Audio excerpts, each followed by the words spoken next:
I hope you are doing well. Today we'll talk about how to fix or how to solve the problem of calls not working on the application of Google Meet. We click on settings.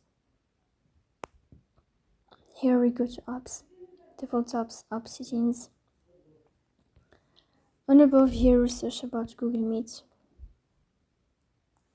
Then we click on first stop and we click OK. Here you will enter to storage. Then we click on clear cache. In the end you will turn off your phone and you will wait a moment to restart your phone again to fix that problem. So that's all. Don't forget to support us by like and subscribe. See you next time in another video, and thank you for your watching and your attention.